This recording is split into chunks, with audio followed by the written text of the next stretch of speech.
यह मैं क्या सुन रही हूँ सुगंधा? मीना ने जब ये बात कही तब सुगंधा बोली, क्या सुन रही हो मीना? तुम्हारा पवन के साथ संबंध है? हाँ है। ये जानते हुए भी कि तुम विधवा हो और एक विधवा किसी से संबंध नहीं रख सकती। मीना ने समझाते हुए कहा। पल भर रुककर वो फिर बोली, फिर तू 58 साल की हो गई है तो क्या हुआ? सुगंधा ने कहा, औरत बूढ़ी हो जाती है तब उसकी इच्छा नहीं जागती क्या? तू भी तो 55-56 साल के आसपास है। तेरी भी इच्छा जब होती होगी तो क्या भाई साहब के साथ हमबिस्तर नहीं होती होगी? मीना कोई जवाब नहीं दे पाए। सुगंधा ने जो कुछ कहा सच कहा है। वह भी तो इस उम्र में हमबिस्तर होती है। फिर सुगंधा विधवा है तो क्या हुआ? आखिर औरत का दिल ही तो है। उसने कोई जवाब नहीं दिया। तब सुगंधा बोली, जवाब नहीं दिया तूने? तूने जो कहा सच कहा है। मीना अपनी रजामंदी देते हुए बोली, औरत अगर विधवा है तो उसके साथ यह सामाजिक बंधन क्यों? उल्टा सुगंधा ने सवाल पूछते हुए कहा। तब मीना पल भर के लिए कोई जवाब नहीं दे पाए। सुगंधा बोली, अगर किसी की पत्नी गुजर जाती है तो वो इधर उधर मुंह मारता फिरे तब ये समाज उसे कुछ न कहे क्योंकि वह मर्द है, मगर औरत किसी के साथ संबंध बनाए तब वो गुनाह हो जाता है। तो फिर तू पवन के साथ शादी क्यों नहीं कर लेती? मीना ने सवाल किया। आजकल लिव इन रिलेशनशिप का जमाना है। सुगंधा बोली, क्या दोस्त बनकर नहीं रह सकते हैं? ठीक है, ठीक है, तेरी मर्जी, जो आए वो कर। मैंने जो सुना था कह दिया। नाराज होकर मीना बोली, मगर तू 3 बच्चों की मां है। वे सुनेंगे तब उन पर क्या गुजरेगी ये सोचा है? हाँ, सब सोच लिया है। क्या बच्चे नहीं जानते हैं कि मां के दिल में भी एक दिल छिपा हुआ है? उसकी इच्छा जागती होगी। समझाते हुए सुगंधा बोली, देखो मीना, इस बारे में मत सोचो। तुम अपनी लगी प्यास भाई साहब से बुझा लेती हो। काश ऐसा ना हो, मगर तुम मुझ जैसी अकेली होती तो तुम भी वही सब कुछ करती जो आज मैं कर रही हूं। समाज के डर से अगर नहीं भी करती तो तेरे भीतर एक आग उठती जो जलाकर तुझे भीतर ही भीतर भस्म करती।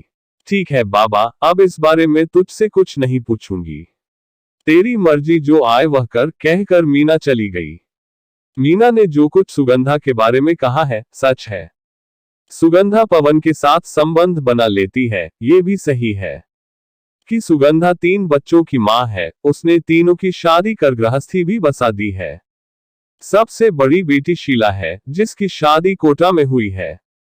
सुगंधा के दोनों बेटे सरकारी नौकरी में हैं, एक सागर में इंजीनियर है तो दूसरा कटनी में तहसीलदार। सुगंधा खुद अपने पुश्तैनी शहर जावरा में अकेली रहती है। अकेले रहने के पीछे यही वजह है कि मकान किराए पर दे रखा है।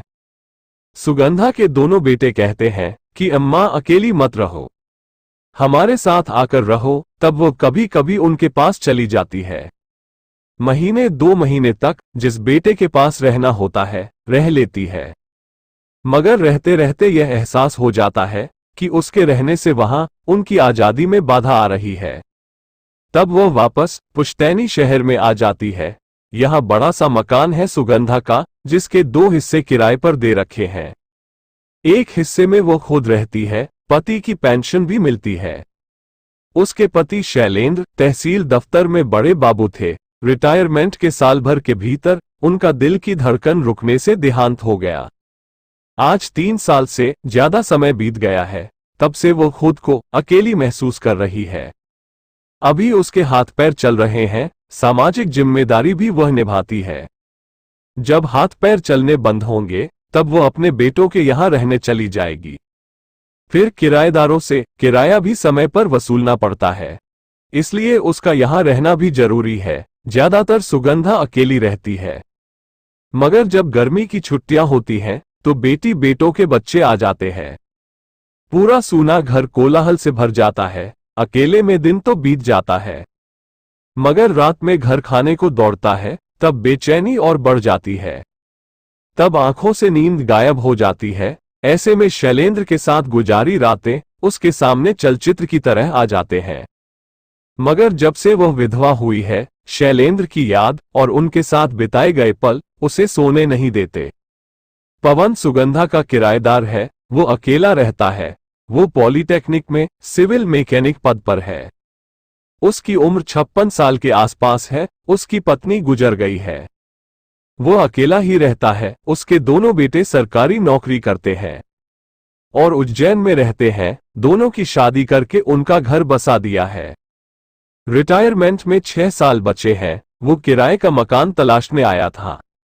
धीरे धीरे दोनों के बीच खिंचाव बढ़ने लगा। जिस दिन चपरासी रोटी बनाने नहीं आता, उस दिन सुगंधा पवन को अपने यहां बुला लेती थी या खुद ही वहां बनाने चली जाती थी। पवन ऊपर रहता था। सीधिया सुगंधा के कमरे के गलियारे से ही जाती थी।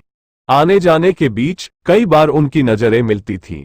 जब सुगंधा उसे अपने यहां रोटी खाने बुलाती थी, तब कई बार जानकर आंचल गिरा देती थी।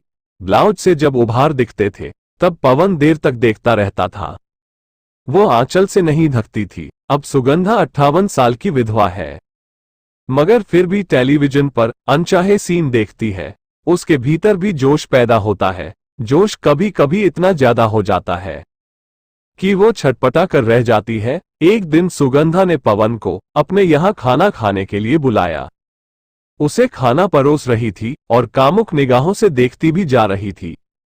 वो आंचल भी बार बार गिराती जा रही थी, मगर पवन संकेत नहीं समझ पा रहा था। वो उम्र में उससे बड़ी भी थी। उसकी आंखों पर लाज का पर्दा पड़ा हुआ था। सुगंधा ने पहल करते हुए पूछ लिया, पवन, अकेले रहते हो? बीवी है नहीं, फिर भी रात कैसे गुजारते हो? पवन कोई जवाब नहीं दे पाया। एक विधवा बूढ़ी औरत ने उससे यह सवाल पूछकर उसके भीतर हलचल मचा दी। जब वो बहुत देर तक इसका जवाब नहीं दे पाया, तब सुगंधा फिर बोली, आपने जवाब नहीं दिया, तकिया लेकर तड़पता रहता हूं। पवन ने मजाक के अंदाज में कहा। बीवी की कमी पूरी हो सकती है। जब सुगंधा ने यह बात कही, तब पवन हैरान रह गया। आप क्या कहना चाहती हो? मैं हूं ना आपके लिए। इतना कहकर सुगंधा ने कामुक निगाहों से पवन की तरफ देखा। आप उम्र में मुझसे बड़ी है। बड़ी हुई तो क्या हुआ? एक औरत का दिल भी है मेरे पास। ठीक है, आप खुद कह रही हैं, तो मुझे कोई एतराज नहीं। इसके बाद तो वे एक दूसरे के बेडरूम में जाने लगे।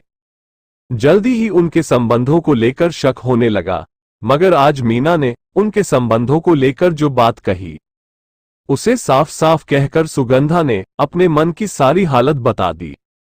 मगर एक विधवा होकर वो जो काम कर रही है, क्या उसे शोभा देता है? समाज को पता चलेगा, तब सब उसकी बुराई करेंगे, उस पर ताने कसेंगे। मीना ने तो सुगंधा के सामने पवन से शादी करने का प्रस्ताव रखा। उसका प्रस्ताव तो अच्छा है, शादी समाज का एक लाइसेंस है। दोनों के भीतर एक ही आग सुलग रही है, मगर इस उम्र में शादी करेंगे तो मजाक नहीं उड़ेगा। अगर इस तरह से संबंध रखेंगे तब भी तो मजाक ही बनेगा। सुगंधा बड़ी दुविधा में फंस गई। उसने आगे बढ़कर संबंध बनाए थे। इससे अच्छा है कि शादी कर लो। थोड़े दिन लोग बोलेंगे, फिर चुप हो जाएंगे। उसने ऐसे कई लोग देखे हैं जो इस उम्र में जाकर शादी भी करते हैं। क्यों न पवन से बात करके शादी कर ले? अरे सुगंधा, आप कहाँ खो गई? पवन ने आकर जब ये बात कही, तब सुगंधा पुरानी यादों से आज में लौटी। लगता है बहुत गहरे विचारों में खो गई थी। हाँ पवन, मैं यादों में खो गई थी।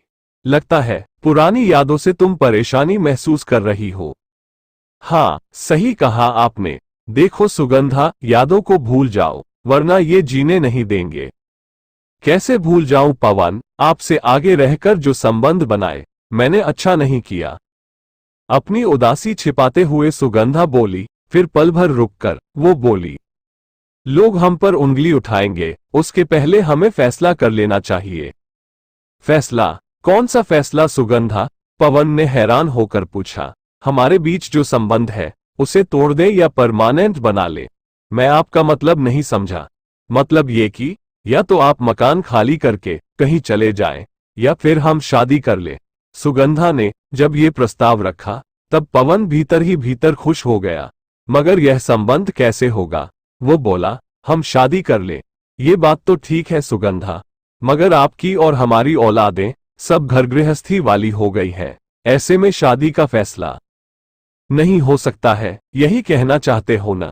पवन को रुकते देख सुगंधा बोली, मगर ये क्यों नहीं सोचते कि हमारी औलादें अपने अपने घर में बिजी हैं। अगर हम शादी कर लेंगे तब वे हमारी चिंता से मुक्त हो जाएंगे। जवानी तो मौजमस्ती और बच्चे पैदा करने की होती है, मगर जब पति पत्नी बूढ़े हो जाते हैं तब उन्हें एक दूसरे की ज्यादा जरूरत होती है। आज हमें एक दूसरे की जरूरत है, आप इस बात को क्यों नहीं समझते हो? आपने ठीक सोचा है सुगंधा, मेरी पत्नी गुजर जाने के बाद मुझे अकेलापन खूब खलने लगा, मगर जब से आप मेरी जिंदगी में आई हैं, मेरा वो अकेलापन दूर हो गया है। सच कहते हो, मुझे भी अपने पति की रात को अकेले में खूब याद आती है। सुगंधा ने भी अपना दर्द उगला। मतलब ये है कि हम दोनों एक ही आग में सुलग रहे हैं। अब हमें शादी किस तरह करनी चाहिए, इस पर सोचना चाहिए। आप शादी के लिए राजी हो गए। बहुत सालों के बाद सुगंधा के चेहरे पर खुशी झलकी थी। वह आगे बोली, शादी किस तरह करनी है ये सब मैंने सोच लिया है। क्या सोचा है सुगंधा? अदालत में गुपचुप तरीके से खास दोस्तों की मौजूदगी में शादी करेंगे। ठीक है, मगर इसकी हवा किसी को भी नहीं लगनी चाहिए, यहां तक कि अपने बच्चों को भी नहीं। मगर बच्चों को तो बताना ही पड़ेगा, पवन ने कहा। जब हमारे हाथ पैर नहीं चलेंगे तब वे ही संभालेंगे। शादी के बाद एक पार्टी देंगे जिसका इंतजाम हमारे बच्चे करेंगे। जब सुगंधा ने यह बात कही तब पवन भी सहमत हो गया। इसके ठीक एक महीने बाद कुछ खास दोस्तों के बीच अदालत में शादी करके वे जीवन साथी बन गए। सारा मोहल्ला हैरान था, उन्होंने अपनी शादी की जरा भी हवा न लगने दी थी। दो बूढ़ों की अनोखी शादी पर लोगों ने उनकी खिल्ली उड़ाई, मगर उन्होंने इसकी जरा भी परवाह नहीं की। कोई खुश हो या न हो, मगर उनकी औलादें इस शादी से खुश थीं, क्योंकि उन्हें माता पिता की नई जोड़ी जो मिल गई थी। मेरे प्यारे दोस्तों, अगर यह वीडियो अच्छी लगी हो तो वीडियो को लाइक और चैनल को सब्सक्राइब कर दीजिए। फिर मिलेंगे अगली वीडियो में। नमस्कार दोस्तों।